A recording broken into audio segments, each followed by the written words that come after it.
자, 이제 좀 기쁜 소식, 음. 기분 좋은 소식으로 가겠습니다. 이강인 선수가 라리가 공식 이달의 선수 후보로 선정됐다. 네. 예, 일단 뭐 이강인에 대한 분석 많이 네. 또 했을 텐데 음. 왜 이렇게 달라졌지? 그러니까 기본적으로 공수양면으로 예, 부지런함이 달라졌죠. 아 수비하는 것도 그렇고. 그쵸. 예, 그래서 이제 그 이 달에 8월 달에 선수로 후보에 선정이 됐어요. 네네네. 그래서 뭐 이글리시아스, 그 레반도프스키, 비니시우스, 야, 뭐 룰리, 네. 뭐 아스파스 이렇게 다 아주 쟁쟁한 선수들 그렇네요. 사이에 이강인이 있습니다. 네, 그러니까 이강인 선수가 이번 시즌 초반에 얼마나 잘하는지를 알 수가 있는 거죠. 그렇습니다. 뭐 골도 기록을 했고요. 뭐 도움도 기록했고 일단 플레이 자체가 옛날에 사실 이강인 선수 하면 좀 공을 끈다는 그런 것들이 좀 있었는데 네. 굉장히 간결해진 것 같아요. 그런 것도 있죠. 예. 이강인 선수가 역습을 전개할 때 볼을 끌고 무리하게 올라가거나 이런 것들이 분명히 있었거든요. 네. 그게 이제 뭐 단순히 마요르카에서 주변에 볼을 잘 다루는 선수가 없으니까 어쩔 수 없이 볼을 끈다. 이런 것도 있었지만 사실 그 전 팀 발렌시아에는 분명히 볼을 잘 다루는 선수들이 꽤 있는데 네. 거기서도 좀 끄는 장면들이 있었어요. 근데 이번 시즌은 이강인 선수의 플레이가 기본적으로는 간결해졌고 그리고 부지런해졌죠. 네네. 그리고 부지런해진 게 가장 중요합니다. 그렇습니다. 특히나 수비적으로 그리고 공격적으로 공수양면으로 다 부지런해졌어요. 예전에는 사실 수비력에 대한 문제점을 많이 꼽았잖아요. 그렇죠. 그래서 지난 시즌에 이 아기레 감독이 이강인을 못 쓴 건 수비력 때문입니다. 그렇습니다. 그러니까 아기레 감독이 지난 시즌에도 5-3-2 전형을 써거나 네네. 아니면 5-4-1 최전방에 그냥 무리키 원톱 두고 이렇게 박아놓고 5-4-1 전형을 썼는데 네네. 왜냐하면 마요르카가 라리가에서 약팀이고 약팀이다 보니까 수비하는 상황이 기본적으로 더 많거든요. 네네. 근데 이강인 선수가 측면에 나왔을 때 수비가 불안하다? 그러면 마요르카 입장에서는 승점 한 점 한 점, 골 한 골이 지금 되게 중요했는데 지난 시즌에 예.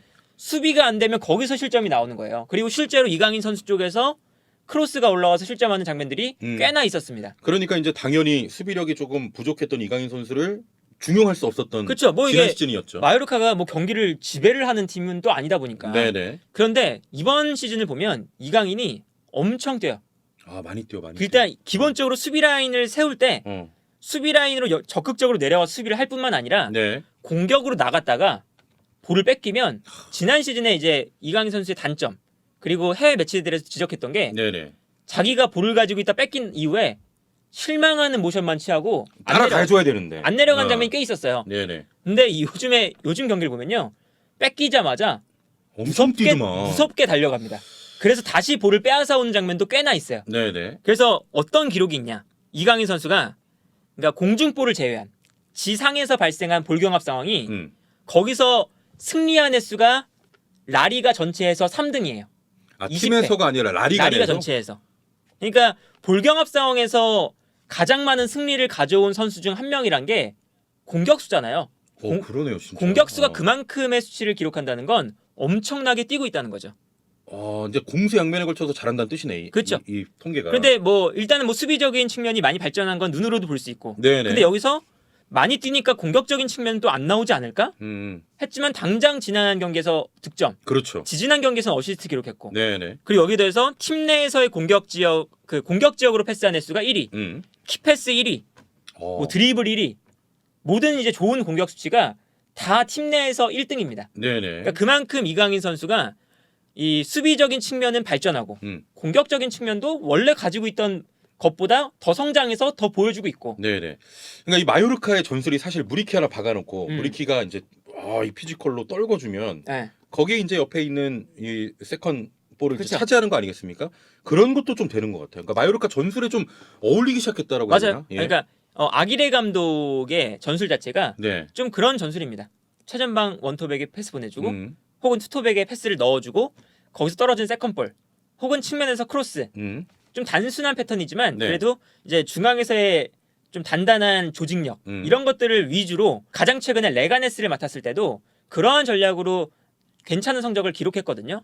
그렇기 때문에 이 마요르카에서도 그런 전략을 쓰는데 지난 시즌에 이강인이 못 나왔던 것 중에 하나가 아까 수비적인 측면을 설명해 드렸다면 공격적인 측면에서는 안 움직여서 그러니까 내가 볼을 잡고 시작하는 스타일이었죠. 네네 그렇죠. 네, 근데 지금 지난 시즌부터 아기레 감독이 원하는 건 무리키가 떨어뜨려 줄 때 떨어뜨려주는 순간 그 세컨볼을 향해서 뛰어들어가면서 오프 더 볼 움직임도. 상대 수비수와 몸싸움을 벌이고 거기서 볼을 가져오고 이게 이제 원하는 움직임이거든요. 네네. 근데 이번 시즌의 경기를 보면 이미 무리키를 향해서 킥이 전개될 때 그 타이밍에 이강인이 무리키가 떨어뜨려줄 만한 공간으로 그렇죠. 뛰어들어가요. 그러니까 무리키가 헤더를 하면 이때 이쪽으로 공이 올 것이다를 예측하고. 그러니까 서로 이제 약속이 된 플레이겠죠. 그렇습니다. 무리키가 받을 때 이강인 선수가 어디로 떨어뜨려 줘라. 네네. 요게 이제 약속이 돼 있으니까 무리키가 머리에 맞기도 전에 이강인이 들어가 있고 무리키는 정확하게 그쪽으로 떨어뜨려 주고 네네. 그 부지런한 플레이가 되니까 원래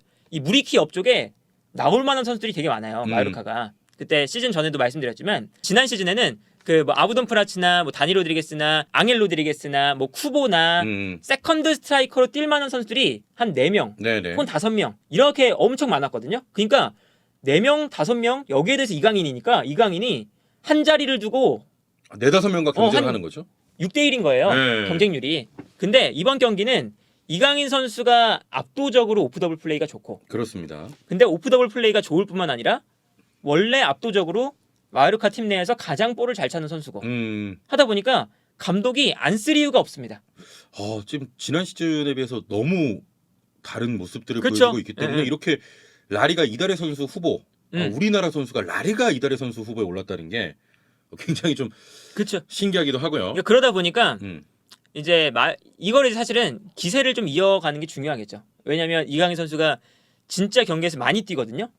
근데 이 많이 뛰는 걸 시즌 초반뿐만 아니라 중반 후반까지 지속적으로 보여줄 수 있느냐. 네네. 이게 그럼요. 이제 이강인 그건 선수에게 중요하죠. 좀 남는 과제 중 하나고. 그렇습니다. 그리고 이제 이강인 선수가 저 8월 이달의 선수로 그 후보에 선정될 정도로 잘하고 있는데 곧 있으면 이제 9월 A 매치 명단이 나오거든요.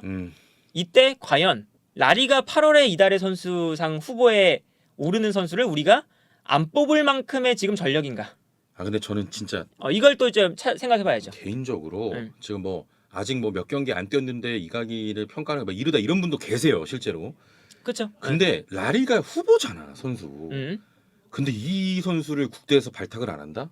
이거는 좀 말이 안 되는 것 근데 같다는 이게 거야. 지금 나오는 건 사실 지금 이제 뭐 벤투는 원래 그런 선수 안 뽑아요. 막 이러잖아요. 네. 이건 벤투를 너무 아직까지는 섣불리 비난하는 거다. 그러니까 벤투가 지금까지 이강인을 안 뽑은 건 합리적인 이유가 있었고 안 뽑아야 됐어요. 그 전에 이제 뽑았으면 팀에 해가 되는 플레이를 많이 했기 때문에 네네. 뽑았으면 오히려 이강인 선수가 국가대표팀 왔다 갔다 하면서 컨디션도 더 안 좋고 팀에는 도움도 안 되고 경기도 못 나갔을 거예요. 네. 그런데 그때 이제 벤투 감독이 안 뽑은 건 벤투 감독이 고집이 그거예요. 내 전술에 안 맞는 선수. 그럼 안 뽑지. 오프 더블 플레이와 앞선에서 볼 빼앗겼을 때 강한 압박 못 걸어주는 선수는 절대 안 뽑죠. 활동 반격도 넓지 않고. 그렇죠. 이런 선수를 안 뽑는데 이강인이 그 부족한 부분들을 보완을 해왔어요. 심지어 라리가에서 통할 만큼의 그 수준으로 보완을 해왔거든요. 그렇죠. 그럼 벤투 감독이 원래 수비도 되고 압박도 되고. 벤투 감독의 고집은 자기의 전술하고 안 맞을 때 안 뽑는 거예요. 그러면 이제 지금 움직임이면 맞는다. 지금은 이제 안 뽑을 이유가 전혀 없고 네.